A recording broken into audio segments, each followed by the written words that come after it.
আজ Abrar আরশির wedding reception. সেই উপলক্ষে সাজানো হচ্ছে আরশিকে। বেশ সময় নিয়ে আরশিকে সুন্দর করে তৈরি করে রুম থেকে বেরিয়ে গেল পার্লারের মহিলারা। আজ সম্পূর্ণ শুভ্র রঙে নিজেকে মুড়িয়ে নিয়েছে আরশি। সাদা গর্জিয়াস শাড়ির সাথে সাদা হীরার অলংকার, দীঘল কালো কেশ একপাশে সুন্দর করে বেনুনি করে রাখা। আরশি মিসেস বন্যাকে বলতে শুনেছে এই সব কিছু আবরার নিচে আরশির জন্য পছন্দ করে কিনেছে। শুভ্র রঙে কি তাকে খুব বেশি সুন্দর লাগে? প্রশ্ন জাগে আরশির মনে। প্রশ্নটা মাথায় আসতেই দর্পণে চোখ যায় আরশির। নিজেকে খুঁটিয়ে খুঁটিয়ে দেখতে থাকে সে। ধীরে ধীরে সিঁড়ির বেয়ে নিচে নেমে আসে আরশি। পাশ থেকে বেশ কয়েকজন মেয়ে ঘিরে রেখেছে তাকে। এই মেয়েগুলোর সাথে কিছুক্ষণ আগেই মিসেস বন্যা তাকে পরিচয় করিয়ে দিয়েছে। এই মেয়েগুলো আবরারের ফ্রেন্ডের ওয়াইফ। হুট করে বিয়ে হয়ে যাওয়ায় তারা কেউ বিয়েতে উপস্থিত ছিল না। তবে আজ সবাই চলে এসেছে। মেয়েগুলো বিভিন্ন বিষয় নিয়ে এটা ওটা বলে মজা করছে আরশির সঙ্গে, কিন্তু আরশির ধ্যান এসবে নেই। সে তো নিজের শাড়ি সামলে হাঁটতে ব্যস্ত। কখন জানি সবার সামনে উষ্টা খেয়ে পড়ে, তাহলে তার আর মান ইজ্জত কিছুই থাকবে না। মনে মনে আবরারকে বকা দেয় আরশি। কি দরকার ছিল লোকটার শাড়ি কেনার? লেহেঙ্গা কিনলেও তো পারতো। তাহলে তাকে এমন ভয়ের মাঝে থাকতে হতো না। অন্যদিকে সোফায় বসে আরশির জন্য অপেক্ষা করছে আবরার। অপেক্ষার প্রহর গুনছে নিজের শুভ্র পরীকে শুভ্র শাড়িতে দেখার। সিঁড়ির দিকে চোখ যেতেই থমকে গেল আবরার। সব শেষে অবশেষে তার অপেক্ষার অবসান হলো। বসা থেকে দাঁড়িয়ে গেল সে। মোহনীয় দৃষ্টিতে তাকিয়ে রইল নিজের শুভ্র মায়াবিনীর দিকে। কি পবিত্র মায়াবী লাগছে মেয়েটাকে সাদা শাড়িতে। চোখের পলকটাও যেন ফেলতে ভুলে গেছে আবরার। বন্ধুদের হাসাহাসির শব্দে হুঁশ ফিরল তার। তবু ওদের হাসাহাসিকে পাত্তা না দিয়ে ফের আরশির দিকে নিজের দৃষ্টি তাক করলো সে। দেখল আরশি স্লথের গতিতেই হাঁটছে। আরশির চোখ মুখের অবস্থা আর হাঁটার গতি দেখে আবরার বুঝে ফেল আরশির হাঁটতে সমস্যা হচ্ছে। কাল বিলম্ব না করে সে এগিয়ে গেল আরশির দিকে। আরশির কাছাকাছি গিয়ে হুট করে তুলে নিল আরশিকে। আবরারের কাছে আশেপাশে সকলে হৈ হৈ করে উঠল। হুট করে কেউ কোলে তুলে নেওয়ায় চমকে উঠল আরশি। দেখলো আবরার সুন্দর করে কোলে তুলে তাকে নিয়ে হাঁটছে। আশেপাশের কারোর দিকে কোনো ধ্যান নেই তার। আরশিকে তাকাতে দেখে চমৎকার একটা হাসি উপহার দিল আবরার। অপলক আবরারের দিকে তাকিয়ে রইল আরশি। লোকটাকে আজ বড্ড বেশি সুন্দর লাগছে। আরশি আবরারের উপর থেকে দৃষ্টি সরিয়ে নিতে চাইল, কিন্তু পারল না।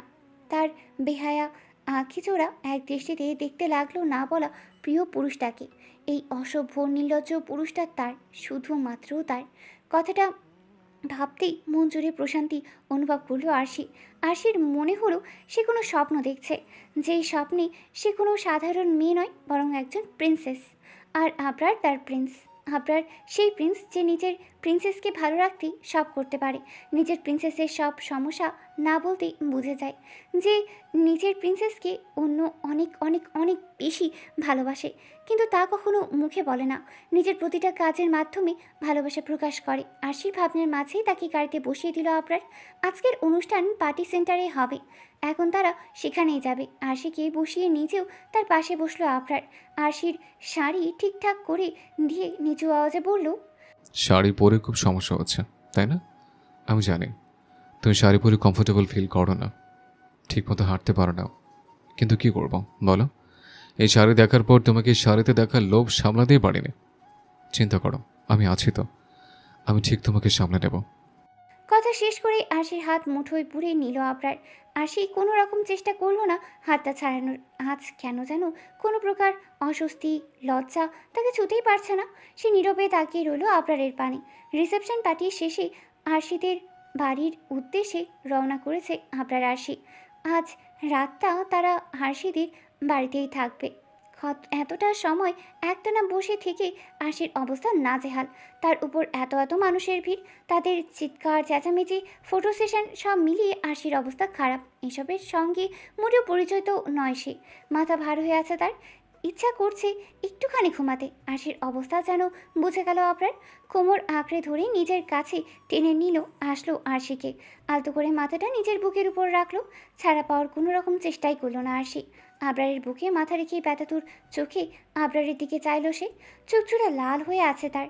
আরশির এমন অবস্থা দেখে ভিতরে ভিতরে অস্থির হলেও বাইরে প্রকাশ করলো না আবরার। আদরে কণ্ঠে বলল, তোমাদের বাসায় যেতে অনেকটা সময় লাগবে, ততক্ষণ একটু ঘুমাও। মিসেস অদ্ভুত চোখ বলে, ভালো লাগবে তোমার। আবরারের বুকে মুখ গুজে আলতো হাসলো আরশি। আবরার প্রকাশ না করলেও আবরারের চোখে ঠিকই নিজের জন্য অস্থিরতা দেখেছে সে। লোকটা তার জন্য অস্থির হচ্ছে দেখে ভীষণ আনন্দ অনুভব করলো আরশি। সে শান্তিতে আবরারের বুকে মুখ গুজে তার সাথেই লেপ্টে রইল। টের পেল আবরার তার মাথা থেকে দোপাট্টা খোলার চেষ্টা করছে। পিন খুলছে হয়তো। কিছুক্ষণ পর দোপাট্টাটা পিন খুলতে সক্ষম হলো আবরার। মাথা থেকে দোপাট্টাটা নামিয়ে ধীরে ধীরে আরশির মাথায় হাত বুলিয়ে দিতে লাগলো সে। আরামে একরাশ ঘুম এসে হানা দিল আরশির চোখে। কয়েক মিনিটের মধ্যেই গভীর ঘুমে তলিয়ে গেল সে। মিসেস অদ্ভুত চোখওয়ালি, শুনছো? ওঠো, তোমাদের বাড়িতে চলে এসছে। হ্যাঁ মেয়ে, শুনছো? আরশির কপালে আলতো করে হাত ছুঁয়ে ডাকলো আবরার। আবরারের নরম কণ্ঠস্বর শ্রবণ হতেই ঘুম ভাঙল আরশির। পিটপিট করে চোখ খুলে কোথায় আছে তা বোঝার চেষ্টা করলো আরশি। মনে পড়ে গেল আবরারের মুখে মাথা রেখে ঘুমানোর সময়টা। গাড়ির সামনের সিটে চোখ যেতে দেখলো ড্রাইভার কেউ নেই। তৎক্ষণাৎ মাথা উঁচু করলো সে। আবরার তার দিকে তাকিয়ে থাকার দরুন চোখে চোখ পড়ে গেল। আরশিকে জাগতে দেখে আলতো হাসলো আবরার। আরশি কপালে ছড়িয়ে ছিটিয়ে থাকা এলোমেলো চুলগুলো ঠিক করে দিতে দিতে নরম কণ্ঠে জিজ্ঞাসা করলো। কেমন লাগছে এখন? আরশি মিনমিন করে জবাব দিল, ভালো। ঘুম হওয়ার কারণে এখন বেশ ভালোই লাগছে আরশির। মাথা ব্যথা ভার ভার ভাব অনেকটাই দূর হয়েছে। এখন শুধু শাওয়ার নিয়ে এক কাপ চা খেলেই চাঙ্গা হয়ে যাবে সে। হুট করে আরশির মনে প্রশ্ন জাগলো, সে কতক্ষণ এভাবে আবরারের বুকে মাথা রেখে ঘুমিয়েছে। আবরার কাছ থেকে কিছুটা দূরে সরে আসলো আরশি। জিজ্ঞাসা করে বসলো। আচ্ছা, আমি কতক্ষণ ঘুমিয়েছি? আরশির প্রশ্নে ঠোঁট বাঁকিয়ে হাসলো আবরার। নিজের ঘড়িতে সময় দেখে বলল। 2 ঘন্টা 20 মিনিট ঘুমিয়েছো তুমি। চোখ বড় বড় করে তাকালো আরশি। মুহূর্তেই গাল জুড়ে লজ্জার আভাস ছড়িয়ে পড়ল। এতটা সময় সে ওভাবে আবরারকে চাপড়ে ধরে ঘুমিয়েছে। আরশিকে লজ্জা পেতে দেখে বেশ মজা পেল আবরার। টিটকারি করে বলল। এইভাবে চোখ বড় বড় করে তাকিয়েছো কেন? আমি জানি আমি অনেক হ্যান্ডসাম, তাই বলে এইভাবে তাকাবে? এতক্ষণ আমার বুকে মাথা রেখে আসছে পৃষ্ঠে জড়িয়ে ধরে ঘুমালে, আর এখন এইভাবে তাকিয়েছ? তুমি কিন্তু দিন দিন ভারী নির্লজ্জ হয়ে যাচ্ছ মিসেস অদ্ভুত চোখওয়ালি। সে তো আমি বড়ই দয়াবান মানুষ, তাই তোমাকে আমার বুকে ঘুমাতে দিলাম। আমার পার্সোনাল বুকটাকে নিজের পার্সোনাল সম্পদ ভাবছো। Not fair.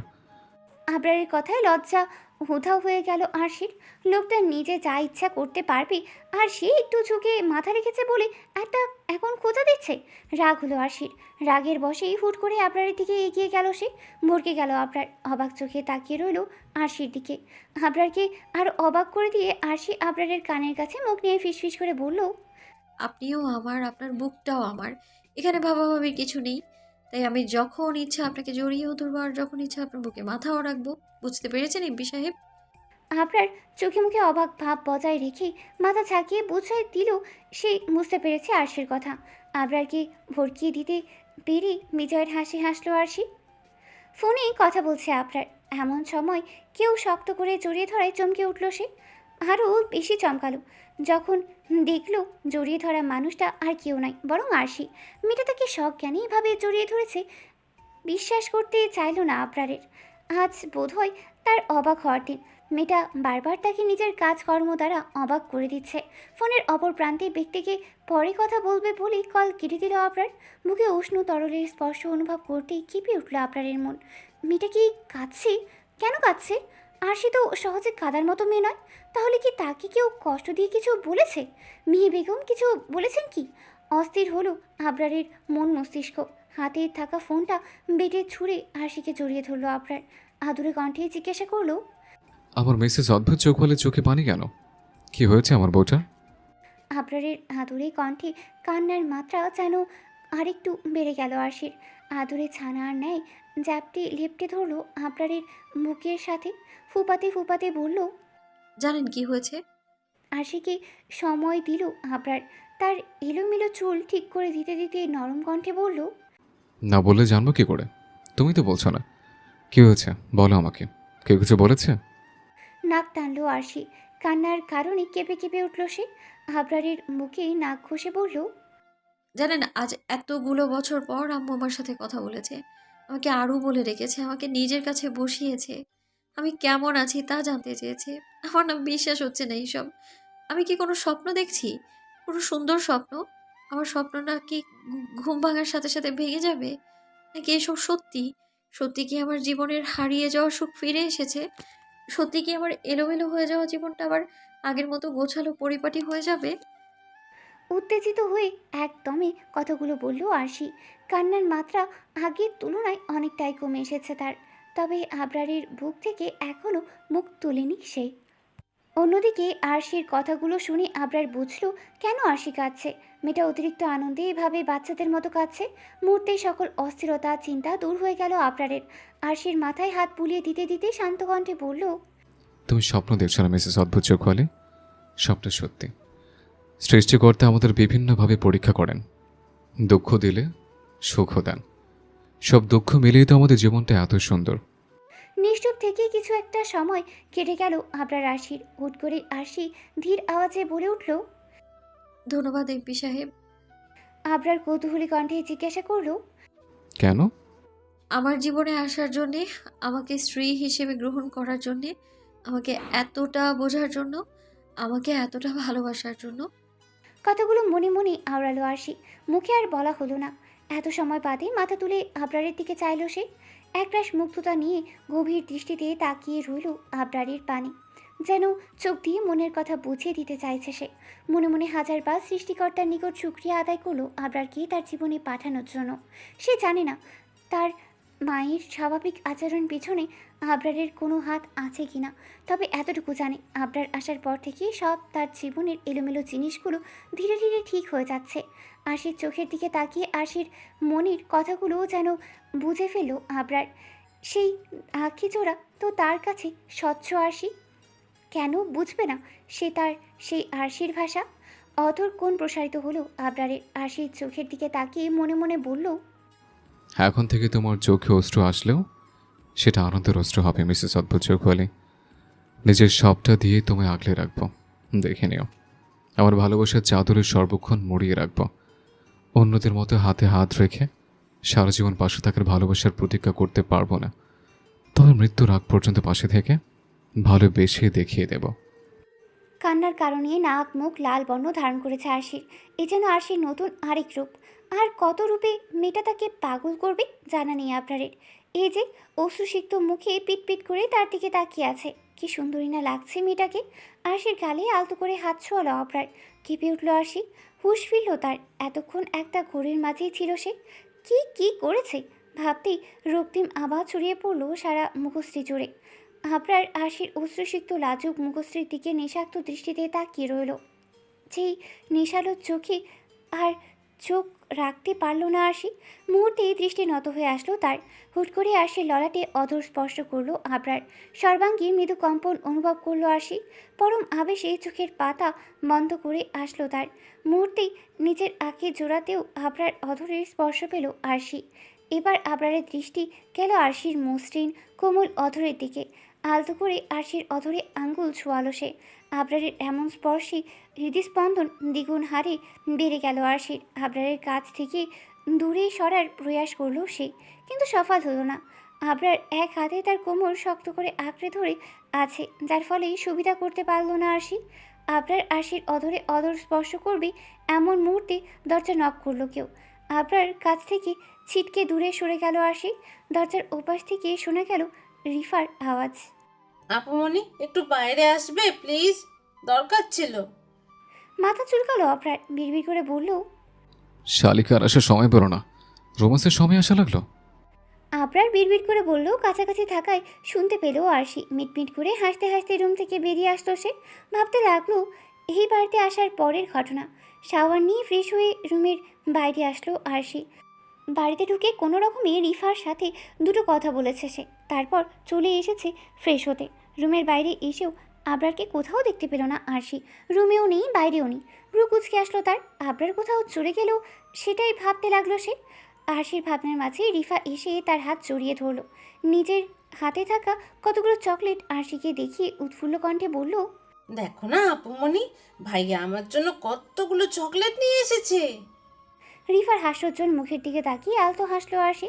গালে হাত রেখে বলল, অনেক খুশি হয়েছিস মনে হচ্ছে। রিফার ঠোঁটের হাসি আরও বিস্তৃত হলো। চোখ মুখ চকচক করছে তার, যেন অনেক মূল্যবান কিছু পেয়েছে। আরশির প্রশ্নে রিফা আনন্দের সাথে বলল, খুশি মানে অনেক অনেক অনেক খুশি হয়েছি। আবরার ভাইয়া অনেক ভালো। রিফার অঙ্গভঙ্গি দেখে কিছুটা শব্দ করে হাসলো আরশি। কিছু একটা মনে পড়তে হাসি থেমে গেল তার। কপাল কুঁচকে রিফাকে জিজ্ঞাসা করলো। তোর ভাইয়া কোথায়? তাকে তো দেখছি না। রিফা খুশি মনেই জবাব দিল। ভাইয়া তো মায়ের রুমে মায়ের সাথে কথা বলছে। অবাক হলো আরশি, সাথে একরাশ অভিমান ভর করলো মনে। তার মা আবরারের সাথে কথা বলছে, অথচ সে এসেছে জানার পরও একবারও তার খোঁজ নিল না। মুহূর্তেই মলিন হলো আরশির চোখ মুখ। রিফা আনন্দে নাচতে নাচতেই চলে গেল রান্না করতে। আরশি তাকিয়ে রইল তার মায়ের রুমের দিকে। এর মাঝেই ফোনে কথা বলতে বলতে রুমের থেকে বেরিয়ে আসলো আবরার। এক পলক আরশির দিকে তাকিয়ে আরশির রুমে চলে গেল সে। পা টিপে টিপে মিহি বেগমের রুমের কাছে গেল আরশি। উদ্দেশ্য একবার উকি দিয়ে মাকে একটুখানি দেখা। মিহি বেগমের রুমের কাছে গিয়ে দরজা একটু ফাঁক করলো আরশি। উকি দিতেই মিহি বেগমের চোখে চোখ পড়ে গেল আরশির। দ্রুত চোখ সরিয়ে নিল সে। মিহি বেগমের সামনে গেলে উনি চিল্লাচিল্লি করবেন, এমনটাই ধারণা আরশির। সে চলে যাওয়ার জন্য পা বাড়াতেই ভেতর থেকেই মিহি বেগম উচ্চস্বরে বলে উঠলেন, কোথায় যাচ্ছিস আরু? ভিতরে আয়। পা জোড়া থেমে গেল আরশির। চোখ বন্ধ করে ফেলল সে। মনে হলো তার কান ভুল শুনেছে। আজ কতগুলো বছর পরে মায়ের মুখে হারু ডাকটা শুনল সে। চোখে জল টলমল করে উঠল তার।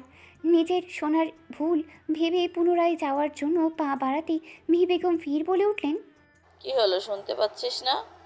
রুমে আসতে বললাম তো, রুমে আয়। ভেতর থেকে বেরিয়ে আসতে চাওয়া কান্নাটা কোনো মতে গিলে পিছন ফিরল আরশি। টলতে টলতে রুমে প্রবেশ করলো সে। হাঁটার শক্তিটাও যেন হারিয়ে গেছে তার। মিহি বেগমের কাছ থেকে কিছুটা দূরত্ব বজায় রেখে মাথা নিচু করে বসলো আরশি। কিছুটা সময় নীরবতায় কেটে গেল। আরশি মাথা নিচু করে রাখলেও বুঝতে পারল তার মা তাকে এক ধ্যানে দেখে যাচ্ছে। চোখ ভরে আসলো আরশির। ইচ্ছে হলো অভিমানী কণ্ঠে মাকে অনেক কিছু বলতে, তার বুকে আছড়ে পড়ে মন ভরে কাঁদতে, কিন্তু এর কিছুই করতে পারল না সে। যদি মিহি বেগম রাগ করে? চুপটি করে বসে রইল আরশি। নীরবতা ভেঙে মিহি বেগমই আগে মুখ খুললেন। এতদিন পর মেয়ের সাথে কথা বলতে ওনার মাঝেও হয়তো জড়তা কাজ করছে। কোনো মতে আটকে রাখা গলায় জিজ্ঞাসা করলেন। কেমন আছিস আরু? কান্না সংবরণ করে ভাঙ্গা গলায় জবাব দিল আরশি। আলহামদুলিল্লাহ, ভালো আছি আম্মু। আর বসে থাকতে পারল না আরশি। দৌড়ে রুমে থেকে বেরিয়ে আসলো। আজ সে কাঁদতে চায়, খুব করেই কাঁদতে চায় তার। তবে এই কান্নার কষ্টের নয়, বরং হঠাৎ অনেক বড় কিছু প্রাপ্তির আনন্দের। সেই চাওয়া থেকেই তো আবরারের বুকে আছড়ে পড়ে কাঁদছে আরশি। বিশ্বস্ত একটা বুক পেয়েছে সে। সেই যে বুকেই মাথা রেখে নিশ্চিন্তে নিজের সকল সুখ দুঃখ, ভালো লাগা বা খারাপ লাগা ব্যক্ত করতে পারবে সে। ভাবতেই মনটা আনন্দে ভরে উঠল আরশির। আজকে দিনটা তার জীবনে অন্যতম সুন্দর একটা দিন। এই দিনটা সে সারা জীবন মনে রাখবে। আবরার আরশি এসেছে সে উপলক্ষে অনেক পদের খাবার রান্না করেছে রিফা। রান্নাবান্নায় বেশ পটু সে। সুযোগ পেলে এটা ওটা রান্না শেখে। এদিক দিয়ে আরশি সম্পূর্ণ উল্টো। সে একদমই ভালনা রান্নাবান্না পারে না। আরশির সাহায্য নিয়ে সব সাজিয়ে গুছিয়ে আবরারকে ডেকে নিয়ে আসলো রিফা। এত রকমের খাবার দেখে অবাক হলো আবরারের। সব খাবার একটু একটু করে খেলো সে। খাওয়া শেষে তৃপ্তির ঢেকুর তুলে বলল, বাহ, শালিকে দেখি হেব্বি রান্না জানে। তা আমার বউ এমন রান্না জানে তো নাকি? কথাটা বলেই বাঁকা চোখে আরশির দিকে তাকালো আবরার। রিফা উত্তর না দিয়ে আরশির দিকে তাকিয়ে মিটিমিটি করে হাসতে লাগলো। আবরার আর রিফাকে এভাবে হাসতে তাকিয়ে থাকতে দেখে গাল ফুলালো আরশি। আবরার হা হুতাশ করে বলল, কি হলো শালিকা, কিছু বললে না যে? তার মানে কি আমার বউ রাখতে পারে না? ইস, কত বড় লস হয়ে গেল তোর বোনকে বিয়ে করে। বউ আমার রাখতে জানে না, এখন আমি বউয়ের হাতে টেস্টি টেস্টি খাবার খাবো কি করে? আহা, স্বপ্ন ছিল বিয়ের পর বউ আমাকে টেস্টি টেস্টি ডিশ রান্না করে খাওয়াবে। আমার স্বপ্ন তো ভেঙে গুঁড়ো গুঁড়ো হয়ে গেল। আবরার কথা শেষ করে আরশির দিকে তাকিয়ে দেখলো আরশি চোখ লাল করে তার দিকেই তাকিয়ে আছে। শুকনো ঢোক গেল আবরার। বুঝতে পারলো বেশি বলে ফেলেছে সে। এবার তার কপালে দুঃখ আছে। বউ তার নারাজ হয়ে গেছে। আরশিকে এভাবে তাকিয়ে থাকতে দেখে একটা হাসি দিল আবরার। আবরারের হাসি দেখে গা জ্বলে উঠল আরশির। তাকে বিয়ে করে আবরারের লস হয়ে গেছে। রান্না পারে না বলে এমন কথা বলতে পারলো আবরার, তাও আবার রিফার সামনে। আরশি আর বসলো না ওখানে। রাগে চোখ মুখ লাল হয়ে গেছে তার। ধূপধাপ পা ফেলে রুমে চলে গেল সে। আরশি যেতেই শব্দ করে হেসে উঠল রিফা। হাসতে হাসতে বলল, ভাইয়া, এবার আপনার কপালে দুঃখ আছে। আপুমনি হেব্বি রেগেছে। আবরার ভিতরে ভিতরে নার্ভাস হলেও বাইরে বুক ফুলিয়ে বলল, আরে তোমার আপুর রাগ ভাঙানো আমার 1 মিনিটের কাজ। কথাটা বলেই রুমে চলে আসলো আবরার। রুমে ঢুকে দেখলো হাসি বিছানায় ঝাড়ু দিচ্ছে, তবে প্রয়োজনের তুলনায় জোরে জোরে শব্দ করে বাড়ি দিচ্ছে, ঝাড়ু দিচ্ছে সে। আবরারের এক মুহূর্তের জন্য মনে হলো হাসি বিছানাকে নয় বরং তাকে বিছানার জায়গায় কল্পনা করে ঝাড়ুর বাড়ি মারছে। গলা শুকিয়ে আসলো আবরারের। ভালোই রেগেছে তার মিসেস, বুঝতে বাকি রইল না তার। সে দরজা আটকে আদুরে কণ্ঠে বলল, বউ, চোখ পাকিয়ে ঝাড়ু হাতে আবরারের দিকে ফিরল আরশি। তেরে এসে ঝাঁঝালো কণ্ঠে বলল, একদম ন্যাকামি করবি না। আমাকে বিয়ে করে তো আপনার লস হয়ে গেছে, তাই তাহলে এখন বউ বউ কেন করছেন? যান না যান, যেই মেয়ে ভালো রান্না পারে তাকে বিয়ে করুন, তারপর বউ বউ করেন। আপনার জীবনটা ধন্য হোক। কথাগুলো বলে শব্দ করে ঝাড়ুটা রাখলো আরশি। ধূপধাপ পা ফেলে ওয়াশরুমে চলে গেল। অসহায় চোখে তার যাওয়ার পানে তাকিয়ে রইল আবরার। বিড়বিড় করে দুঃখী কণ্ঠে বলল, আমার সেই লাজুক বউটা কই গেল? বউ দেখি, বউ দেখি আবার তার আগের স্বভাবে ফেরত এসছে। আফসোস করতে করতে বেড সাইড হয়ে শুয়ে পড়ল আবরার। কিছু সময় পর ওয়াশরুম থেকে বেরিয়ে আসলো আরশি। একবারও আবরারের দিকে তাকালো না, তবে না তাকিয়েও বুঝলো আবরার তার দিকে তাকিয়ে আছে। মুখ বাঁকালো আরশি। ঘরের লাইট অফ করে ডিম লাইট জ্বালিয়ে দিল। তারপর চুপচাপ বেডের এক কোণে চোখ বন্ধ করে শুয়ে পড়ল। সেকেন্ডের মাঝেই টের পেল আবরার তাকে জড়িয়ে ধরেছে। আরশি নড়ে চড়ে উঠতেই আবরার জড়িয়ে আসা কণ্ঠে বলল, নড়াচড়া করো না মিসেস অল্পচ্য কোয়ালি, আমি ভীষণ ক্লান্ত, একটা ঘুম প্রয়োজন। আবার কাল সকালে অফিস যেতে হবে। তোমার রাগটা না হয় আপাতত তুলে রাখো। মন নরম হলো আরশির। আসলেই তো আবরার অনেক ক্লান্ত। সে তো গাড়িতে আরামে ঘুমিয়েছে, কিন্তু আবরার তো সারাদিন এক ফোঁটাও ঘুমায়নি। আর নড়াচড়া করলো না আরশি, চুপটি করে শুয়ে রইল। কিন্তু তার চোখে ঘুম নেই। গাড়িতে এত সময় ঘুমানোর কারণে ঘুম আসছে না তার। আবরারের গাঢ় নিঃশ্বাস ঘাড়ে গলায় আছড়ে পড়তেই ধীরে ধীরে আবরারের দিকে মাথা কাত করলো আরশি। ড্রিম লাইটের মৃদু আলোয় অপলক দেখতে লাগলো প্রিয় পুরুষটাকে।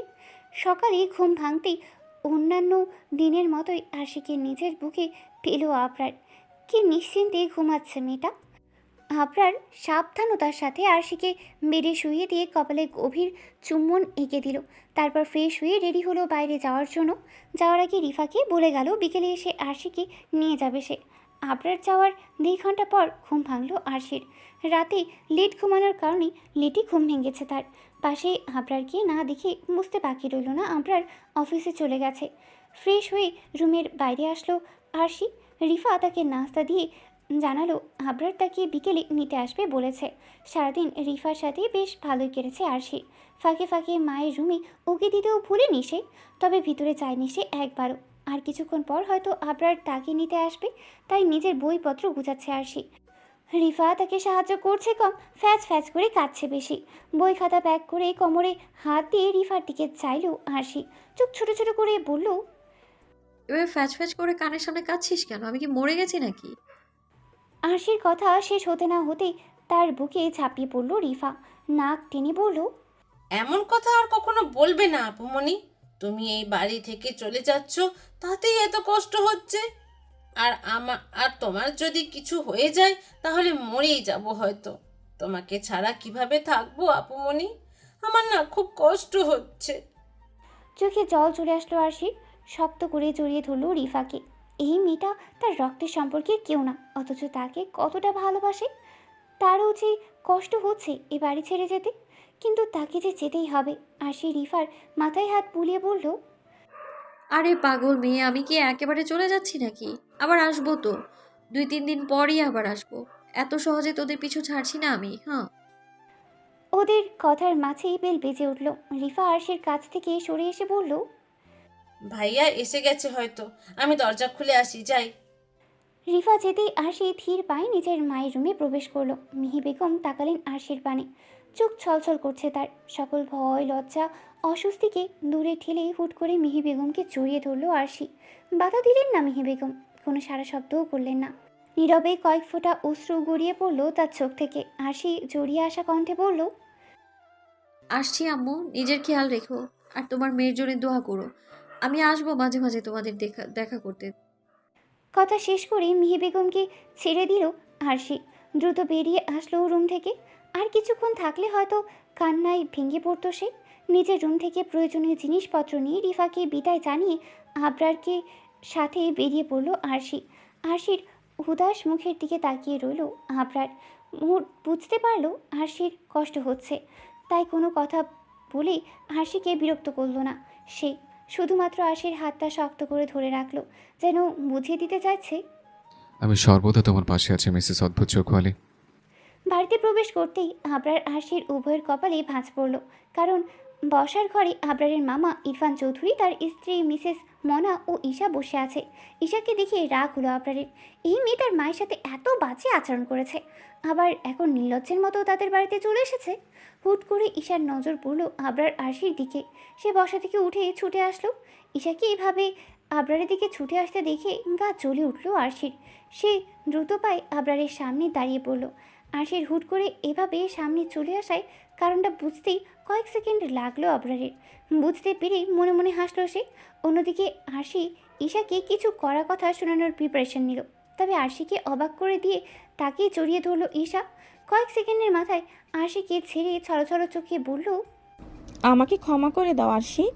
ওই দিনের ব্যবহারের জন্য আমি লজ্জিত। আসলে তখন রাগের মাথায় কি বলেছিলাম নিজেই বুঝতে পারিনি। প্লিজ আমাকে ক্ষমা করে দাও। ঈশার দিকে চোখ ছোট ছোট করে তাকিয়ে রইল আরশি। বোঝার চেষ্টা করতে লাগলো আসলে ঈশা নিজের ব্যবহারের জন্য অনুতপ্ত কিনা, নাকি আবার কোনো নাটক করছে। আরশি মনে মনে ভাবলো, ঈশা পেতনি, আপু তো মনে তো হচ্ছে না তুমি চেঞ্জ হয়েছো। আম, নিশ্চয়ই এটা তোমার নতুন কোনো নাটক হবে। কি ভেবেছো তুমি এইসব নাটক করবে আর আমিও বোকা হয়ে যাব? এত বোকা নয় এই আরশি। তুমি ভালো তো আমি ভালো, কিন্তু আমার জামাইয়ের দিকে যদি নজর দিয়েছো তাহলে তোমার 13টা বাজানোর দায়িত্ব আমার। আরশি কোনো জবাব দিচ্ছে না দেখে তাকে ঝাঁকালো ঈশা। বলল, কি হলো আরশি? কিছু তো বলো। তুমি আমাকে ক্ষমা করেছো তো? মিষ্টি একটা হাসি দিল আরশি। বলল, তুমি তোমার ভুল বুঝতে পেরেছো, আমি অনেক খুশি হয়েছি। আমি অবশ্যই ক্ষমা করেছি তোমায়। চওড়া হাসলো ঈশা। আরশির হাত ছেড়ে ফট করে আবরারের হাত ধরলো। অনুতপ্ত কণ্ঠে বলল, আবরার, তুমিও আমাকে ক্ষমা করে দাও। ফুপ্পিও আমাকে ক্ষমা করে দিয়েছে। এবার তোমার পালা। প্লিজ ক্ষমা করে দাও। ঈশাকে আবরারের হাত ধরতে দেখে আগুন চোখে তাকালো আরশি, যেন দৃষ্টি দিয়েই ঈশাকে জ্বালিয়ে দেবে। আরশির রাগে লাল হয়ে আসা চোখ মুখের দিকে তাকিয়ে ঈশার হাত থেকে নিজের হাত ছাড়িয়ে নিল আবরার। গম্ভীর স্বর তুলে বলল, ক্ষমা করতে পারি, তবে তোমাকে কিছু শর্ত মানতে হবে। ঈশা হাসি মুখে বলল, কি শর্ত বলো? আমি সব শর্ত মানব। আবরার পুনরায় বলল, আমাকে এখন থেকে ভাইয়া বলে সম্বোধন করবে। আমি তোমার চেয়ে বয়সে যথেষ্ট বড়, আর আরশিকে ভাবি বলে রাখবে। সে হয়তো বয়সে তোমার চেয়ে ছোট, কিন্তু সম্পর্কে তোমার তুলনায় বড়। আমার মা এবং স্ত্রীকে সম্মান করবে। আর আরও একটা কথা, আমাকে আর কখনো এইভাবে স্পর্শ করবে না। এসব শর্ত যদি মানতে পারো তবে তোমাকে ক্ষমা করতে রাজি আছি আমি। আর যদি নাও মানতে পারো তবে এই মুহূর্তে আমার চোখের সামনে থেকে চলে যাবে, আর কখনো তোমার ফেসটা দেখাবে না আমাকে। এবার তুমি সিদ্ধান্ত নাও, কি করবে? কথা শেষ করে পকেটে হাত গুজে দাঁড়ালো আবরার। চোখ মুখ শক্ত করে আছে তার। সে জানে ঈশা মোটেও ভালো হয়নি, বরং সে শুধুমাত্র ভালো হওয়ার নাটক করছে। অন্যদিকে আবরারের শর্তগুলো শুনেই ঈশার হাসি হাসি মুখ ঘন কালো অন্ধকারে নেমে আসলো যেন। তার সে মুখের দিকে তাকিয়ে মিটিমিটি করে হাসতে লাগলো আরশি। আবরার বাঁকা চোখে তাকিয়ে আরশির কাণ্ডও দেখতে লাগলো। হাসতে হাসতেই হুট করে আবরারের চোখে চোখ পড়ে গেল আরশির। সে দ্রুত হাসি বন্ধ করে মুখ ফিরিয়ে অন্যদিকে তাকালো। ঠোঁট ঢাকিয়ে হাসলো আবরার। মনে মনে ভাবলো, হে মেয়ের কখন কি হয় বোঝা করছেন। হে আগুন চোখে তাকিয়েছিল, এখন আবার হাসছে। যাক, শেষমেশ বউটা হাসলো তো, এই বেশি। তবে বউ আমার জেলাস ফিল করছে, আর একটু জেলাস ফিল করালে মন্দ হয় না। ওই ধরনের দৃষ্টি আগুন যেন মুখশ্রী দেখতে হেব্বি লাগে। কিছুক্ষণ নীরবতা পালনের পর মুখ খুলল ঈশা। মলিন কণ্ঠে বলল, আমি তোমার সকল শর্ত মানতে প্রস্তুত আছি। এবার বলো, আমাকে ক্ষমা করেছো তো? আবরার শক্ত কণ্ঠে বলল। জবাব দিয়েই গটগট শব্দ তুলে উপরে চলে গেল আবরার। আবরারকে চলে যেতে দেখে আরশিও আর দাঁড়ালো না, আবরারের পেছন পেছন গেল। ওদের যাওয়ার দিকে রক্ত লাল চোখে তাকিয়ে রইল ঈশা। আরশির আগে পিছে ঘুরছে আবরার, বিভিন্নভাবেই কথা বলার চেষ্টা করছে, কিন্তু পাত্তা দিচ্ছে না আরশি। তার হাব ভাবে বোঝা যাচ্ছে সে এখনও ওই বাড়ির ঘটনার জন্য আবরারের উপর রেগে আছে। আরশির মুখ থেকে কথা বের করতে না পেরে হতাশ হলো আবরার। হুট করে কিছু একটা মাথায় আসলো তার। বাঁকা হাসি দিয়ে বেশ জোরেই বলল, যাচ্ছি আমি নিচে। এখানে তো কেউ পাত্তা দিচ্ছে না, তবে নিচে গেলে পাত্তা পেতেও পারি। চোখ বড় বড় করে তাকালো আরশি। আবরার ইনডাইরেক্টলি ঈশার কথা বলেছে বুঝতে পেরে এক লাফে আবরারের সামনে এসে দাঁড়ালো। কোমরে হাত রেখে চোখ পাকিয়ে বলল, কোথায় যাচ্ছেন? একদম বাইরে যাবেন না বলে দিলাম। মনে মনে হাসলো আবরার, কিন্তু উপরে প্রকাশ করলো না। এক ভ্রু উঁচু করে আরশির দিকে তাকিয়ে বলল, কেন যাব না? অবশ্যই যাব। বউ তো পাত্তা দিচ্ছে না, আবার আরেক বিয়ে করার অনুমতি দিয়ে দিয়েছে। তাই আমাকে অবশ্যই অবশ্যই নিচে যেতে হবে, কারণ নিচে গেলে শুধু পাত্তা না, বউও পেয়ে যেতে পারি। জোসনা, মিসেস অদ্ভুত চৌখুয়ালি। আবরারের কথাগুলো কানে যাওয়া মাত্র ভয়ঙ্কর রেগে গেল আরশি। মুহূর্তের মাঝে আবরারের শার্ট এর কলার টেনে ধরল সে। হিসিয়ে বলল, দ্বিতীয় বিয়ের কথা চিন্তা করলেও না মেরে ফেলবো। আমি ব্যতীত অন্য কোনো মেয়ের দিকে নজর দিলে চোখ তুলে ফেলবো। কি বলেছিলাম মনে আছে তো এমপি সাহেব? আমি ছাড়া অন্য কোনো মেয়ের দিকে তাকানো আমার বরের জন্য নিষিদ্ধ করব। আর যদি তাকায় তবে চোখ ফুটো করে দেবো একদম। চোখ তুলে মার্বেল খেলবো। সে অন্ধ হয়ে থাকবে, কিন্তু অন্য কোনো মেয়ের দিকে তাকাতে পারবে না। কি মনে পড়ছে কিছু? সৌভাগ্যবশত ওর দুর্ভাগ্যবশত আপনি আমার বর। শেষের কথাটা বলে বাঁকা হাসলো আরশি। আরশির মুখের দিকে অদ্ভুত দৃষ্টিতে তাকিয়ে রইল আবরার। হুট করে আরশির কোমর জড়িয়ে ধরে নিজের আরও কাছে টেনে নিল সে। আরশির চোখে চোখ রেখে জিজ্ঞাসা করলো, আর ইউ জেলাস, মিসেস অদ্ভুত চৌখুয়ালি? আজ যেন কোনো লজ্জা অস্বস্তি ছুতেই পারল না আরশিকে। আবরারের শার্ট এর কলার ছেড়ে দুই হাতে তার গলা জড়িয়ে ধরলো আরশি। চোখে চোখ রেখে দৃঢ় কণ্ঠে বলল, ইয়েস, আম জেলাস এমপি সাহেব। কথাটা বলেই এক অভাবনীয় কাজ করে বসলো আরশি। আবরারের খোঁচা খোঁচা দাড়িযুক্ত গালে আলতো করে অধর স্পর্শ করলো। অবাক হলো আবরার, ভীষণ ভীষণ অবাক। আরশির কোমর জড়িয়ে থাকা হাতের বাঁধন ঢিলে হলো। এই সুযোগে রুম থেকে পালালো আরশি। তবে নড়চড় হলো না আবরারের। সে এক দৃষ্টিতে তাকিয়ে রইল আরশির যাওয়ার পানে। বুকের হৃদস্পন্দন কয়েক গুণ বেড়ে গেছে বুঝতে পেরে বুকে হাত রাখলো আবরার। চোখ বন্ধ করে নিঃশব্দে হাসলো সে। বিড়বিড় করে বলল, ইয়েস, আম জেলাস এমপি সাহেব। আমার অদ্ভুত চোখ হলে শুধু চোখ জোড়া অদ্ভুত না, বরং সে মেয়েটাই সম্পূর্ণ অদ্ভুত। এই যে আমার হৃদয়টাকে অদ্ভুতভাবে কাঁপিয়ে দিয়ে গেল। আরশি ও মিসেস বন্যা মিলে খাবার টেবিল সাজাচ্ছে। আজ ইরফান চৌধুরী ও তার পরিবার এই বাড়িতে থাকবে শুনেছে আরশি, তাই সেই ঈশাকে চোখে চোখে রাখছে। মেয়েটা আবার তার জামাইয়ের উপর নজর না দেয়। একে একে সবাই টেবিলে এসে বসলো। এখন শুধু ঈশা ও আবরার বাকি। 2 মিনিট বাদে আবরারও চলে আসলো। পিছন পিছন ঈশাকে আসতে দেখে চোয়াল শক্ত হলো আরশির। আবরার নিচে চেয়ারে বসতেই ঈশা আবরারের পাশের আরশির চেয়ারটা টানলো বসার জন্য। অমনি আরশি এসে ঈশাকে সরিয়ে সেখানে বসে পড়ল। চমৎকার একটা হাসি দিয়ে বলল, আসলে ঈশা আপু, এটা আমার চেয়ার। ঈশা কিছু না বলে মুখ অন্ধকার করে আরশির পাশের চেয়ারে বসে পড়ল। জয়ের হাসি হাসলো আরশি। আরশির কাণ্ডে আবরারও মিটমিট করে হাসতে লাগলো। খাওয়ার সময় ইরফান চৌধুরী জানালেন ওনারা আগামীকাল আবার দেশ ছাড়বেন। ঈশার খালা অনেক অসুস্থ হয়ে পড়েছেন, ওনাদের সেখানেই যেতে হবে। এটা শুনে স্বস্তির নিঃশ্বাস ছাড়লো আরশি। বিড়বিড় করে বলল, যাক আপু, তাহলে বিদায় হচ্ছে। আরশির কাছাকাছি থাকায় আরশির কথা আবরারের কানে আসলো। সে আরশির কিছুটা নিকটে এসে ফিসফিস করে বলল, ঠিক বলেছ মিসেস অদ্ভুত চৌখুয়ালি। এখন শুধু তুমি আর আমি, আমি আর তুমি। উফ, হেভি রোমান্টিক, তাই না? চোখ পাকিয়ে তাকালো আরশি। রাগ দেখানোর চেষ্টা করলো, কিন্তু রাগ দেখাতে ব্যর্থ হয়ে নিজের খাওয়ায় মনোযোগ দিল সে। একবারও আবরারের দিকে ফিরে তাকালো না। লোকটা যে তাকে উঠতে বসতে এখন ওই সময়ের ব্যাপারটা নিয়ে খুঁজাবে, এটা বেশ বুঝতে পেরেছে আরশি। তখন অতিরিক্ত জেলাসির বশে অমন আচরণ করলেও এখন পস্তাতে হবে ভেবে কান্না পেল আরশির। দেখতে দেখতে আবরার আরশির বিয়ের 1 সপ্তাহ পেরিয়ে গেছে। আবরারের সাথে বেশ ভালো আছে আরশি। আবরার তার অনেক যত্ন নেয়। তবে লোকটা এখন পুরো দমে কাজে ব্যস্ত হয়ে পড়েছে। সারাদিন বাড়ি থাকে না, রাতে ফিরেও টুকটাক কাজ করে। এ নিয়ে আরশির অবশ্য কোনো অভিযোগ নেই। লোকটা সুযোগ পেলেই তাকে ফোন করে, খোঁজখবর নেয়। রাতেও ঘন্টা খানিক সময় দেয়। এই বা কম কি? আরশির মতে কেউ যদি হাজারো ব্যস্ততার মাঝে আপনার জন্য 2-3 মিনিট সময় বের করে, তাহলে সে অবশ্যই আপনাকে ভালোবাসে, আপনার কথা চিন্তা করে, আপনার কথা সারাক্ষণ তার মাথায় থাকে। তাই তো সুযোগ পেলেই আপনার খোঁজ খবর নেয়। আর এমনিতেও আবরারের কাছে তার মূল্য কতটুকু এটা আরশি বেশ জানে। ছাদে বসে আছে আরশি, আজ তার মনটা ভীষণ খারাপ। বাবার কথা বড্ড মনে পড়ছে। আবরার রুমে ল্যাপটপে কিছু একটা করছে, আর তারও ঘুম আসছে না, তাই ছাদে চলে এসেছে সে। দোলনায় বসে আকাশের দিকে তাকালো আরশি।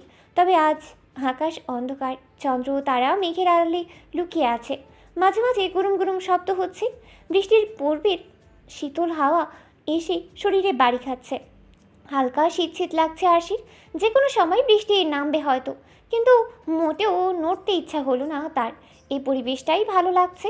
চোখ বন্ধ করে বাবার সাথে কাটানো শৈশবের সময় সুন্দর স্মৃতিগুলো মনে করতে লাগলো আরশি। কত সুন্দরই না ছিল দিনগুলো। তারপর কত কিছু হয়ে গেল তার জীবনে। কেউ গায়ে চাদর মুড়িয়ে দেওয়ায় চোখ খুলল আরশি।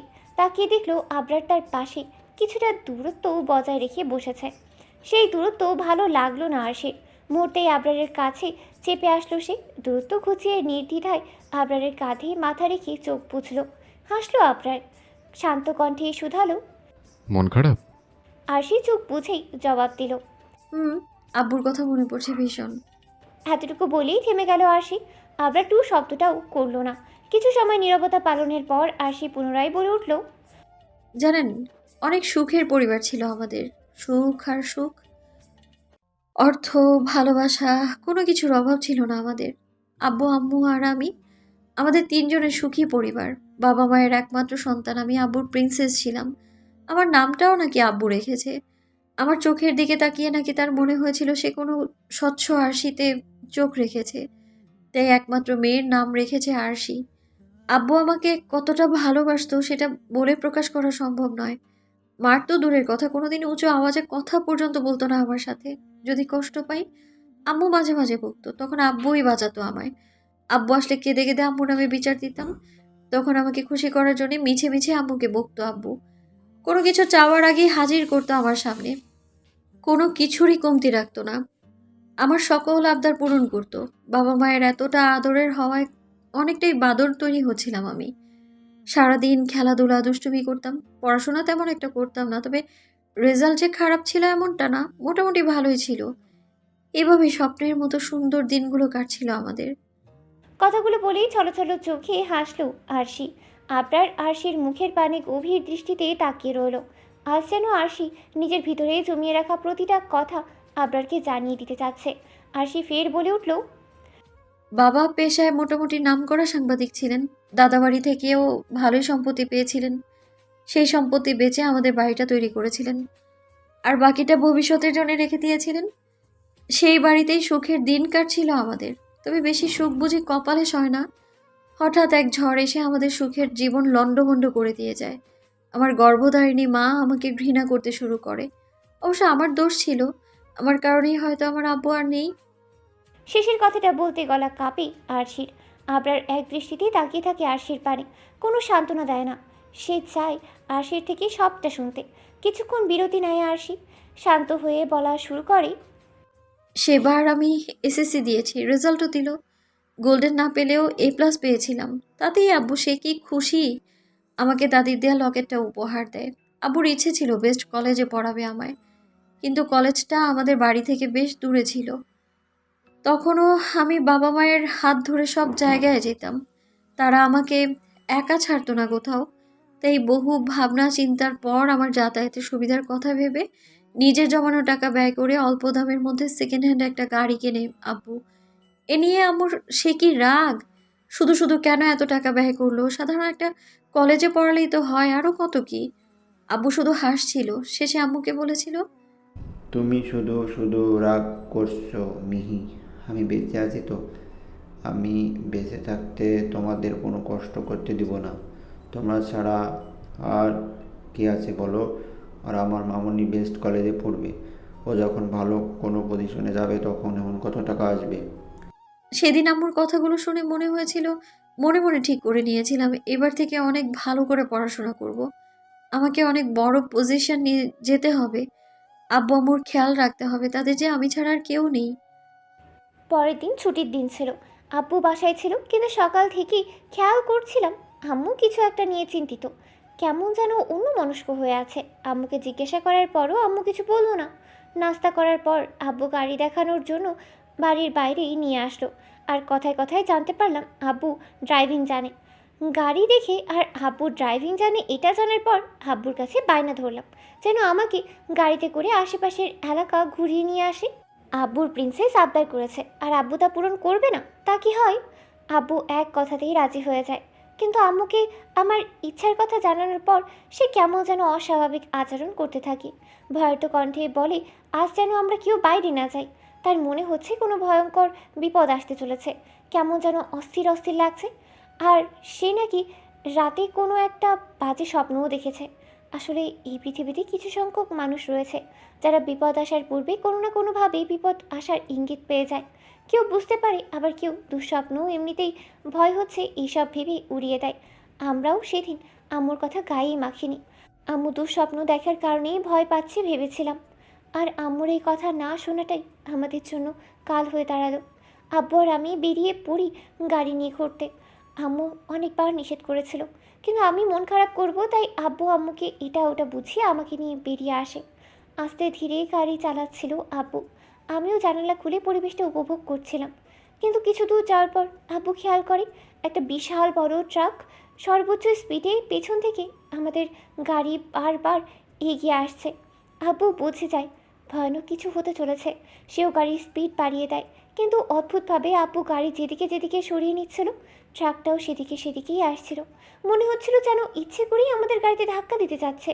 আব্বু যে গাড়ি থামাবে তারও উপায় নেই, কারণ গাড়ি থামানো মাত্র হয়তো ট্রাকটা গাড়িকে ধাক্কা মারবে। আব্বু বুঝে যায় বাঁচার কোনো উপায় নেই, ট্রাক যে কোনো মুহূর্তে আমাদের গাড়িকে ধাক্কা দেবে। আমি আতঙ্কিত দৃষ্টিতে আব্বুর দিকে তাকাই, দেখি আব্বুর চোখে জল টলমল করছে। আব্বু হুট করে আমাকে বলে, মামুনি, নিজেরা তোমার আম্মুর খেয়াল রাখবে। তোমাকে অনেক স্ট্রং হতে হবে, কিন্তু আমার স্বপ্ন পূরণ করতে হবে। এতটুকু বলেই থামে আব্বু। চোখ থেকে কয়েক ফোঁটা জল গড়িয়ে পড়ে। আমিও তখন কাঁদছি আর আব্বুর কথার মানে বোঝার চেষ্টা করছি। ট্রাক আমাদের গাড়ির একেবারে কাছে চলে এসেছে তখন। আব্বু এগিয়ে এসে আমার সাইডের ডোর খুলে দেয়। আমি চমকিয়ে তাকাই সেদিকে। কি হতে যাচ্ছে তার কিছুটা আন্দাজ করে ফেলি। হাউ মাউ করে কেঁদে বলে উঠি, এমনটা করো না আব্বু, আমি তোমায় ছেড়ে যাব না, প্লিজ এমনটা করো না। অশ্রুসিক্ত চোখে হাসে আব্বু। এক হাতে ড্রাইভ করতে করতে শেষবারের মতো বলে, আব্বু তোমাকে ভীষণ ভীষণ ভীষণ ভালোবাসে মামুনি। ব্যাস, এটাই ছিল আব্বুর শেষ কথা। মুহূর্তের মাঝে আমাকে ধাক্কা দিয়ে গাড়ি থেকে বাইরে ফেলে দেয় আব্বু। গাড়ি রাস্তার সাইডে নিয়ে আমাকে ধাক্কা দিয়েছিল আব্বু, যার ফলে অন্য কোনো গাড়ির নিচে পড়ার সুযোগ ছিল না। কিন্তু চলন্ত গাড়ি থেকে ফেলার কারণে ভীষণ আঘাত পেয়েছিলাম। রাস্তার সাইডের ইটে বাড়ি খেয়ে কপাল ফেটে গলগল করে রক্ত বের হচ্ছিল। জীবনে প্রথমবার এত আঘাত পেয়ে সহ্য করতে পারিনি। চোখ ঝাপসা হয়ে আসছিল। ঝাপসা চোখে তাকিয়েছিলাম আব্বুর গাড়ির দিকে। আশায় ছিলাম আব্বুও গাড়ি থেকে লাফ দেবে, কিন্তু সেই সুযোগটা হয়তো আব্বু আর পায়নি। চোখের সামনেই ট্রাকটা আব্বুর গাড়ি ধাক্কা দিয়ে উল্টিয়ে দেয়। তারপর তারপর সব অন্ধকার।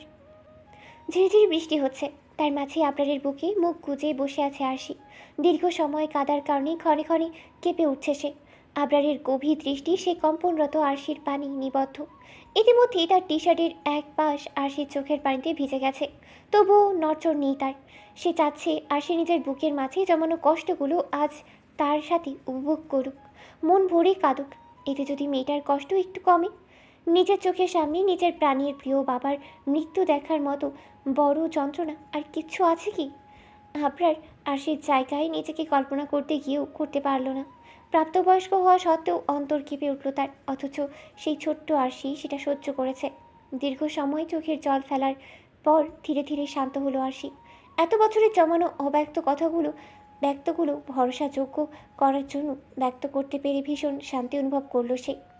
ঝিরিঝিরি বৃষ্টি হচ্ছে টের পেতেই আবরারের কাছ থেকে সরে আসতে চাইল সে, কিন্তু ছাড়ল না আবরার। সেভাবেই বুকের মাঝে পুড়ে রাখলো আরশিকে। আরশি কান্না ভেজা কণ্ঠে বিড়বিড় করে বলল, ছাড়ুন এমপি সাহেব, বৃষ্টি হচ্ছে, আমাদের ভেতরে যাওয়া উচিত। আবরার শান্ত কণ্ঠে বলল, এরপর কি হয়েছিল মিসেস অদ্ভুত চোখ বলে? আমি সবটা জানতে চাই। যখন বিশ্বাস করে এতটুকু বলেছ, তখন বাকিটা তোমার মুখ থেকে শুনতে চাই। বলবে না আমায়? সময় নিল আরশি, তারপর ধীর আওয়াজে পুনরায় বলতে লাগলো, এরপর আর কি, আমার জীবনের সুখের অধ্যায়ের সমাপ্তি ঘটেছিল সেই দিন। এরপর পদে পদে বুঝতে পেরেছিলাম বাবা ছাড়া সন্তান কতটা অসহায়। যখন আমার সেন্স ফেরে তখন নিজেকে হসপিটালে পাই আমি। পাশে চাচি আম্মু অর্থাৎ আমার বড় চাচার স্ত্রী বসেছিলেন। হাউমাউ করে কেঁদে আব্বুর কাছে যেতে চেয়েছিলাম আমি। আব্বুকে দেখার জন্য পাগলামো করছিলাম। তখন চাচিম্মু আমাকে শক্ত করে জড়িয়ে ধরেন। জানান অতিরিক্ত রক্তক্ষরণের কারণে আমি প্রায় 15 ঘন্টা অজ্ঞান ছিলাম। ততক্ষণে আমার বাবার জানাজা সম্পূর্ণ হয়ে গেছে, তাকে কবরও দেওয়া হয়েছে। কষ্টে বুকটা ফেটে যাচ্ছিল আমার তখন। শেষবারের মতো আব্বুকে দেখতে না পারার কষ্ট, তার বুকে মাথা রেখে ভালোবাসি আব্বু বলতে না পারার কষ্ট। হুট করে আম্মুর কথা মনে হলো। অস্থির কণ্ঠে চাচি আম্মুকে আম্মুর কথা জিজ্ঞেস করতে চাচি আম্মু জানালো আম্মু পাশের রুমেই আছে, তার অবস্থাও ভালো না। আব্বুর মরদেহ দেখার পর থেকে কেমন যেন পাগলের মতো আচরণ করছে। অসংখ্য বার জ্ঞান হারিয়েছে, তাই তাকেও হসপিটালে ভর্তি করা হয়েছে। কড়া ঘুমের ঔষধ দিয়ে ঘুম পাড়িয়ে রাখা হয়েছে। আম্মুর অবস্থার কথা শুনে ছটফট করে উঠলাম আম্মুকে দেখার জন্য। চাচি আম্মু ডক্টরের কাছ থেকে অনুমতি নিয়ে আসলেন, আমাকে নিয়ে গেলেন পাশের রুমে। আমার সবসময় গোছালো পরিপাটি থাকা আম্মুর বেহাল দশা দেখে বুকটা কেঁপে উঠলো আমার। এলোমেলো চুল, চোখের নিচে গাঢ় কালি, মলিন চেহারা। 2 হাতে মুখ চেপে ডুকরে কেঁদে উঠলাম আমি। পরম মমতাময়ী মায়ের মতো বুকে জড়িয়ে নিলেন চাচি আম্মু। মাথায় হাত বুলিয়ে বোঝালেন আমাকে শক্ত হতে হবে, আমার মায়ের জন্য হলেও শক্ত হতে হবে আমায়। আমার মায়ের যে এখন আমি ছাড়া আর কেউ নেই। আম্মুর কথা ভেবে নিজেকে কিছুটা শান্ত করি। আম্মুর জ্ঞান ফেরা অবধি ওখানেই আম্মুর হাত ধরে বসেছিলাম। ঘন্টা 2 পর আম্মুর জ্ঞান ফেরে, কিন্তু আমার হাতের মাঝে নিজের হাত দেখে এক ঝটকায় হাত সরিয়ে নেয় আম্মু। ক্রোধ আর ঘৃণা মিশ্রিত চোখে আমার দিকে তাকায়, চিৎকার করে বলে আমাকে তার সামনে থেকে চলে যেতে। আমি অবাক চোখে তাকিয়ে থাকি আম্মুর দিকে। নড়তেও যেন ভুলে গিয়েছিলাম তখন আমি। আমি যাচ্ছি না দেখে আম্মু আরও চিৎকার চেঁচামেচি করতে থাকে। রুমে থাকা নার্স এমন অবস্থা দেখে আমায় বলে রুম থেকে চলে যেতে। আম্মুর ব্রেনে চাপ পড়ে এমন কোনো কিছুই করা যাবে না এখন, এতে ক্ষতিকর হতে পারে আম্মুর জন্য। আম্মু তখন অস্বাভাবিক আচরণ করছিল, বারবার চিৎকার করে বলছিল আমার সামনে থেকে চলে যেতে। ধীর পায়ে রুম থেকে বেরিয়ে এসেছিলাম আমি। খুব করে কাঁদতে চাইছিলাম, কিন্তু কেন যেন চোখে আর পানি আসলো না আমার। এরপর 2 দিন হসপিটালে থাকতে হলো। 2 দিন পর নিজেদের বাড়ি ফিরে আসলাম। সাথে আসলো বড় চাচা আর তার পরিবার। আশ্চর্যের বিষয় কি জানেন? আব্বুর মৃত্যুর খবর শোনার পর আমাদের কোনো আত্মীয় আমাদের বাড়িতে আসেনি। হয়তো আমাদের দায়িত্ব না নেওয়ার লাগে এই ভয়ে। হাসি পাচ্ছিল তখন। আব্বু থাকতে তারা কি মিষ্টি ব্যবহারই না করতো। আর আব্বু যাওয়ার পর কেউ সান্ত্বনাটুকু দিতে আসেনি। তবে এটা ভেবে শান্তি লাগছিল যে সবাই ছেড়ে গেলেও আমার বড় আব্বু মানে আমার বড় চাচা আমাদের ছেড়ে যাননি। কিন্তু উনি যে ভয়ঙ্কর পরিকল্পনা করে আমাদের সাথে ছিলেন তা তখনও বোঝা দূরের কথা, মাথাতেও আসেনি। দেখতে দেখতে আব্বু যাওয়ার 2 সপ্তাহ পার হলো। চাচি আম্মু ছায়ার মতো আমার সাথে ছিলেন। এর মাঝে যতবারই আম্মুর সামনে গিয়েছি আম্মু দূর দূর করে তাড়িয়ে দিয়েছে। আম্মুর চোখে আমি তার স্বামীর মৃত্যুর জন্য দায়ী দোষী হয়ে গিয়েছিলাম। চাচা চাচি আম্মুর সাথে ছিল দেখে ধীরে ধীরে নিজেকে সামলে নিচ্ছিলাম। আব্বু চলে গেলেও দ্বিতীয় বাবা অর্থাৎ আমার বড় চাচার হাত আমার মাথার উপর আছে ভেবে ভরসা পাচ্ছিলাম। কিন্তু সেই বিশ্বাস, সেই ভরসা যে এক নিমিষেই ভেঙে চুরমার হয়ে যাবে সেটা কে জানতো। থামলো আরশি। লম্বা একটা শ্বাস টেনে আবার বলা শুরু করলো। আব্বুর যাওয়ার তৃতীয় সপ্তাহ চলছে তখন। হুট করে একদিন সন্ধ্যায় চাচা এসে রুক্ষ কণ্ঠে বললেন আম্মুকে নিয়ে বাড়ি ছেড়ে চলে যেতে। অবাক হলাম আমি। বিস্ময়ে চোখের পাতাটাও যেন ফেলতে পারছিলাম না। মনে হচ্ছিল যা দেখছি সবটা যেন ভুল দেখছি, যা শুনছি সবটাই ভুল শুনছি। বিশ্বাস হচ্ছিল না এটা সেই চাচা যে এতদিন আমাদের সাথে এত সুন্দর ব্যবহার করেছে। কিন্তু চাচা পুনরায় সেই একই কথা বলায় অবাক কণ্ঠে চাচাকে জিজ্ঞেস করলাম, এসব উনি কি বলছেন? চাচা বাজে একটা গালি দিয়ে বললেন বাড়ি ছেড়ে চলে যেতে। সেদিন কি হলো জানি না, নিজের মাঝে একটা জেদ অনুভব করলাম। তেজের সাথে বললাম, আমার আব্বুর বাসা ছেড়ে আমি কোথাও যাব না, আর এই বাসা তো আমাদের।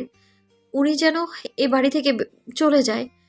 আমার কথায় খিক খিক করে হেসে উঠলেন চাচা। কিছু পেপারস আমার সামনে ফেললেন, বললেন এখন থেকে এই বাড়ি আর আব্বুর ব্যাংকে যা ব্যালেন্স আছে সব কিছুর মালিক নাকি উনি। চমকে উঠলাম আমি। দ্রুত পেপারস হাতে নিয়ে দেখলাম, তেমন কিছু না বুঝলেও এটা বুঝলাম আমাদের সব কিছু আমার চাচার নামে, নিজের নামে করে নিয়েছেন। পায়ের তলা থেকে যেন মাটিটা সরে গিয়েছিল এসব দেখার পর। চাচা মানুষটাকে অচেনা লাগছিল। আমি জেদ ধরে বসে রইলাম, আমার বাসা থেকে আমি কিছুতেই যাব না। চাচা মুহ আর নাতাশা আপুও অনেক বোঝানোর চেষ্টা করলো চাচাকে, কিন্তু চাচা মানবার মানুষ নন। ওনাদের অকথ্য ভাষায় গালিগালাজ করলেন, চাচি আম্মুর গায়ে হাত তুললেন পর্যন্ত।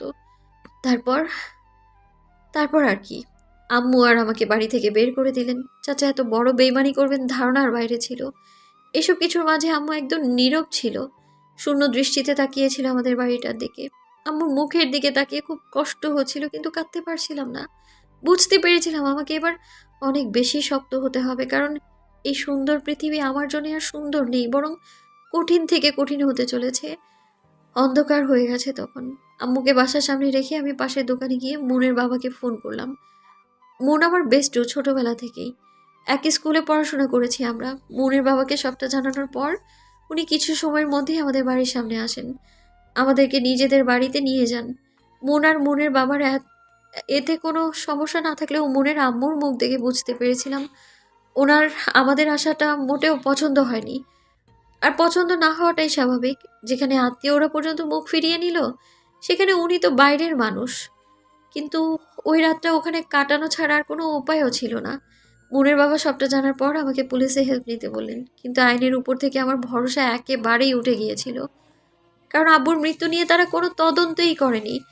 যেখানে আমার কাছে স্পষ্ট মনে হয়েছিল আমাদের ইচ্ছে করে হত্যার চেষ্টা করা হয়েছিল, সেখানে তারা কোনো প্রকার তদন্ত ছাড়া সেটাকে অ্যাক্সিডেন্ট বলে চালিয়ে দিয়েছে।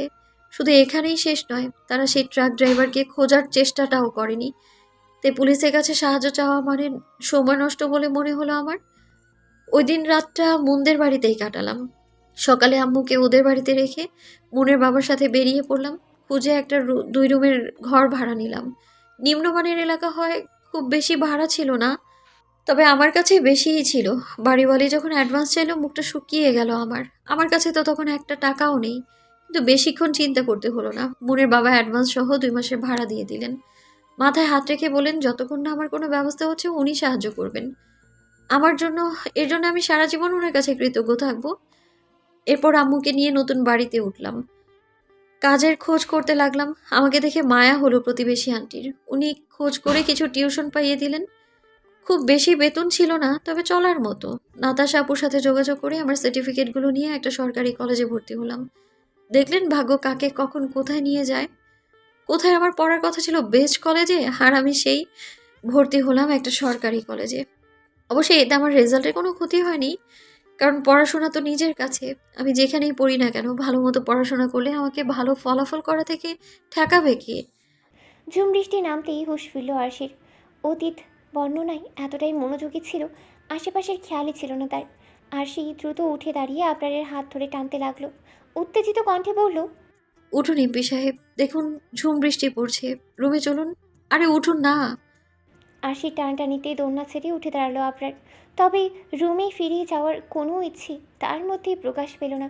আরশির অতি নিকটে এগিয়ে আসলো সে। আবরারকে এভাবে এগিয়ে আসতে দেখে ভরকালো আরশি।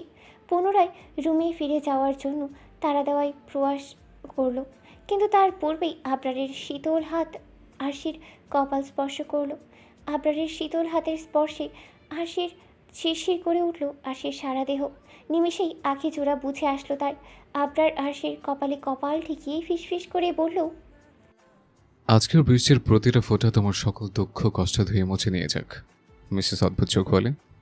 আরশির বন্ধ চোখ থেকে আরও কয়েক ফোঁটা অশ্রু তরল গড়িয়ে বৃষ্টির জলের সাথে মিশে একাকার হয়ে গেল। আলতো হাসলো আরশি, প্রার্থনা করলো আবরারের কথাই যেন ঠিক হয়। আজকের বৃষ্টি যেন তার সকল দুঃখ কষ্ট ধুয়ে নিয়ে যায়। সে ভালো থাকতে চায়, তার সামনে দাঁড়ানো মানুষটার সাথে সারা জীবন সুখী থাকতে চায়, অনেক অনেক বছর বাঁচতে চায়। মানুষটার নিশ্চুপ ভালোবাসায় শত সহস্র বছর উপভোগ করার তীব্র লোভ জাগ্রত হয়েছে তার ছোট্ট মনে। আরশি ভেজা পোশাক পাল্টে ফ্রেশ হয়ে বেরিয়ে দেখলেও কম্বল মুড়ি দিয়ে শুয়ে আছে আবরার। আবরারকে এভাবে মাথা থেকে পা পর্যন্ত ঢেকে শুয়ে থাকতে দেখে কপালে ভাঁজ পড়ল আরশির। সে দ্রুত আবরারের কাছে এগিয়ে গেল, চিন্তিত কণ্ঠে শুধালো, আপনি ঠিক আছেন তো এমপি সাহেব? এভাবে মুড়ি দিয়েছেন কেন? আরশির আওয়াজ শুনে কম্বল থেকে চোখ বের করে উকি দিল আবরার। বলল, আমি একদম ফিট আছে। ও একটু ঠান্ডা লাগছিল, তাই এভাবে মুড়ি দিয়ে শুয়ে আছে। সন্দেহান চোখে চাইল আরশি, কোমরে হাত রেখে শুধালো, সত্যি ঠিক আছেন? তাহলে আপনার চোখ লাল হয়ে আছে কেন? থতমত খেল আবরার, নিজেকে সামলে দৃঢ় কণ্ঠে বলল, ওই চোখে পানি গিয়ে লাল হয়ে গেছে হয়তো। এখন তুমি তোমার এই গোয়েন্দাগিরি অফ করো। আর লাইটটা নেভিয়ে ঘুমোতে এসো, অনেক রাত হয়ে গেছে। আরশি ঘড়িতে সময় দেখে নিল। আসলেই অনেক রাত হয়ে গেছে, তাই সে চুপ ভালো করে মুছে লাইট অফ করে শুয়ে পড়ল। আরশি শুতে না শুতেই আবরার ছটফট এসে তাকে জড়িয়ে ধরল। অবাক হলো না আরশি, এই কয়েকদিনে অভ্যাস হয়ে গেছে তার। কিছুক্ষণ নীরবতায় কাটল। নীরবতা ভেঙে আবার আবরার বলে উঠল, ঘুমিয়ে গেছো? মিসেস অদ্ভুত চোখ বলে। আরশি শান্ত কণ্ঠে বলল, কেন, কিছু বলবেন? আবরার কোনো রকম ভনিতা না করেই জিজ্ঞাসা করলো। সব তো বললে, কিন্তু রিফার ব্যাপারে কিছু বললে না যে? হাসলো আরশি, বলল, রিফা আমার বোন কি করে এটা জানতে চায়, তাই তো? আম, রিফা আমার বোনের বেশি কাউকে বলতে ইচ্ছা করে না। আম, মনে হয় ওইসব বললে হয়তো ওকে পর করে দিচ্ছি, তাই রিফার ব্যাপারে কিছু বলিনি। তবে আজ যখন সব জানালাম, তাহলে এটাও না হয় জানিয়ে দিই, রিফা আমার রক্তের সম্পর্কে কেউ নয়, হঠাৎ করেই আমার জীবনে এসেছে ও। ওকে পাওয়া আমার সৌভাগ্য ছিল। ছোটবেলা থেকেই শখ ছিল একটা ছোট ভাই বা বোনের, কিন্তু আমার কোনো ভাই বা বোন ছিল না। রিফাকে পাওয়ার পর আমার সেই শখ পূরণ হয়েছে। নতুন বাসায় ওঠার 6 মাস পরের ঘটনা। টিউশন পড়িয়ে বাড়ি ফিরছিলাম আমি, প্রায় সন্ধ্যা হতে চলেছে তখন। দ্রুত পায়ে বাড়ি ফিরছিলাম, হঠাৎ রাস্তার সাইডের একটা বেঞ্চে চোখ যায়। দেখি আমার চেয়ে ছোট আম, বা আমার বয়সী একটা মেয়ে বেঞ্চে বসে কাঁদছে, হাতে কাপড়ের একটা ব্যাগ। দেখে শহরের মনে হলো না, মেয়েটাকে দেখে মায়া হলো আমার। কেন যেন ভীষণ টান অনুভব করলাম আমি। ধীর পায়ে মেয়েটার কাছে গিয়ে কাঁধে হাত রাখলাম। মেয়েটা অশ্রুসিক্ত চোখে ভয়ার্ত দৃষ্টিতে চাইলো আমার দিকে। ইস, কি মায়ায় জড়ানো ছোট্ট একটা মুখ মেয়েটার। আমি ওর চোখের পানি মুছিয়ে জিজ্ঞেস করলাম ও কাঁদছে কেন। জবাব দিল না ও, আবার কাঁদতে লাগলো। আমি কোনো জবাব না পেয়ে আবার জিজ্ঞেস করলাম ও কোনো বিপদে পড়েছে কিনা। এবার মেয়েটা মাথা ঝাঁকিয়ে বোঝালো ও বিপদে পড়েছে। আমি তৎক্ষণাৎ মেয়েটার কাছে ওর বাবা মায়ের নাম্বার চাইলাম। এবার প্রথমবারের মতো মুখ খুললো মেয়েটা, কান্না ভেজা কণ্ঠে জানালো ওর বাবা মা নেই। বুঝতে পারলাম ভালোই বিপদে পড়েছে মেয়েটা। ওকে আমার সাথে আমাদের বাসায় নিয়ে যেতে চাইলাম। প্রথমে রাজি হচ্ছিল না, ভয় পাচ্ছিল। ওকে বুঝিয়ে বললাম আর কিছু সময় পর অন্ধকার হয়ে যাবে, রাতে এই রাস্তায় বসে থাকা ও জোটে একদমই নিরাপদ নয়।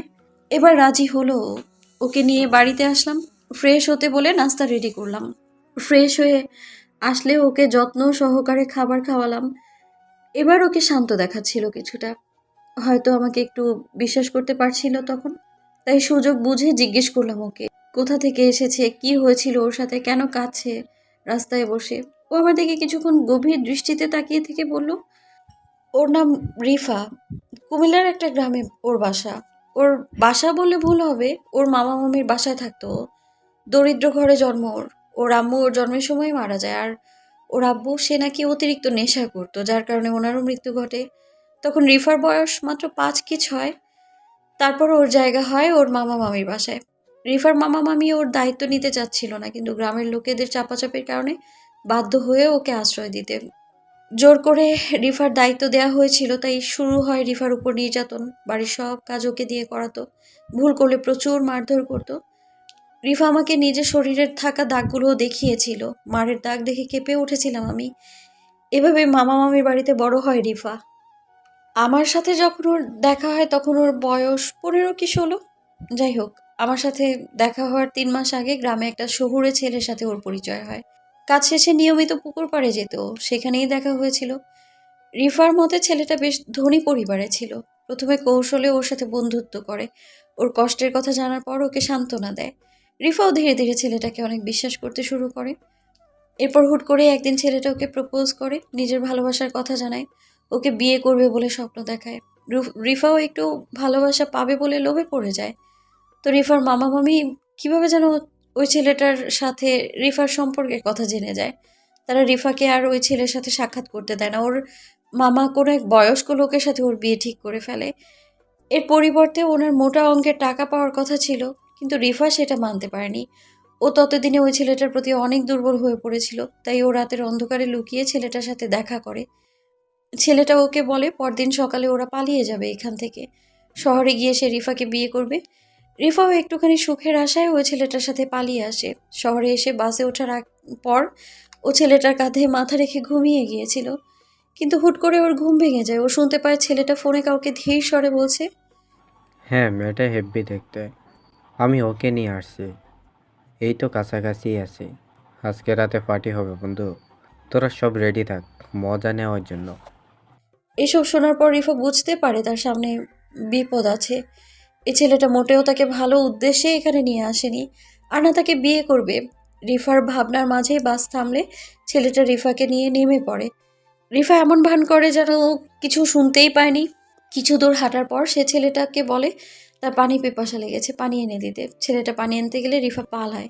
দৌড়াতে দৌড়াতে অনেক দূর ওই রাস্তায় এসে পৌঁছায়। রাত থেকে না খাওয়ার কারণে আর শরীরে বল পাচ্ছিল না ও, তাই ওখানেই বসেছিল। থামলো আরশি। আবরার জিজ্ঞাসা করলো। ওর মামা মামির সাথে যোগাযোগ করো নি? আরশি ঠোঁট ভিজিয়ে বলল। করেছিলাম, কিন্তু ওনারা রিফাকে ফিরিয়ে নিতে নারাজ। বোঝা মাথা থেকে নেমেছে বলে কথা। আর তারা নিতে চাইলেও আমি ওই জাহান্নামে ওকে আর দিতাম না। তারপর রিফা আমার কাছেই আছে এরপর থেকে। ওকে নিজের ছোট বোন বলে মেনে নিয়েছি আমি। মেয়েটা জীবনে অনেক কষ্ট করেছে। আমি আমি তো তাও জীবনের অনেকগুলো বছর বাবা মায়ের ভালোবাসা আদর পেয়েছি, কিন্তু ও পায়নি। এমনকি মা বলে ডাকার সুযোগটাও পায়নি। তাই তো আমার মাকে মা বলে ডাকতে বলেছি, যাতে একটু হলেও মায়ের অভাব পূরণ হয়। চেয়েছিলাম ওকে একটা ভালো জীবন দিতে, ভালো রাখতে, কিন্তু পারিনি। এই দুনিয়ায় যে অর্থ ছাড়া মানুষ অচল, আর আমার অর্থের পরিমাণ ছিল সীমিত। আরশির হাত মুঠোয় পুরে নিল। আবরার শান্ত স্বরে বলল। তুমি যা করেছো তা কয়জনই বা করতে পারে বলো তো?